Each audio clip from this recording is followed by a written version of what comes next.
উন্মোচন হয়েছে লোগো, চূড়ান্ত হয়েছে ভেন্যু। সাউথ আফ্রিকা, জিম্বাবুয়ে, নামিবিয়ার 12টি ভেন্যুতে হবে ক্রিকেটের সবচেয়ে বড় আসর ওয়ানডে বিশ্বকাপ। বছর ঘুরলেই শুরু হবে মেগা আসরের উত্তাপ। তবে সাউথ আফ্রিকা, জিম্বাবুয়ের অভিজ্ঞতার উপর আস্থা থাকলেও কো-হোস্ট নামিবিয়ায় কেমন হবে বিশ্বকাপ আয়োজন তা নিয়ে চলছে নানা আলোচনা। তবে বড় আয়োজনের আগে ক্রিকেটে আরও শক্তবিদ গড়তে কঠিন এক পরীক্ষায় নামছে দেশটি। আর সেই পরীক্ষায় সবচেয়ে বড় সহযোগী সাউথ আফ্রিকা। আগস্টের শেষ দিকে উইন্ডহোকে বসছে সাউথ আফ্রিকা, জিম্বাবুয়ে ও নামিবিয়াকে নিয়ে 7 ম্যাচের ত্রিদেশীয় টি-20 সিরিজ। এরপর স্বাগতিকদের বিপক্ষে 3 ম্যাচের ওয়ানডেও খেলবে প্রোটিয়ারা।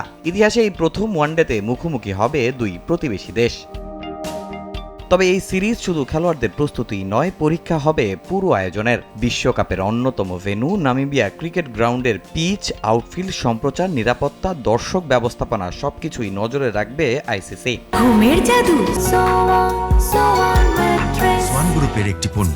এখান থেকেই বোঝা যাবে আগামী বছরের বিশ্বকাপ আয়োজনের জন্য কতটা প্রস্তুত নামিবিয়া।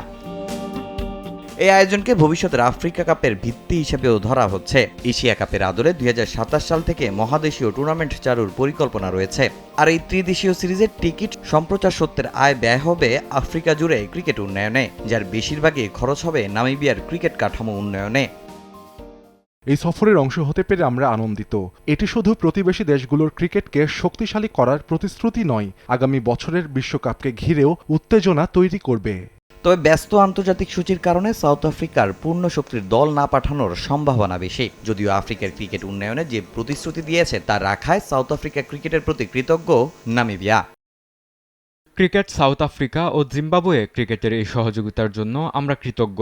এটি আফ্রিকান ক্রিকেটের উন্নয়নের জন্য যৌথ লক্ষ্যকে আরও শক্তিশালী করেছে। এই সিরিজ আমাদের জন্য বিশেষ একটি মাইলফলক হবে। আগামী 28 আগস্ট নামিবিয়ার এফএনবি নামিবিয়া ক্রিকেট গ্রাউন্ডে শুরু হবে 7 ম্যাচের এই ত্রিদেশীয় সিরিজ। এরপর 9 সেপ্টেম্বর থেকে শুরু Namibia south Africa one day series. Tamim Hossain, সময় সংবাদ।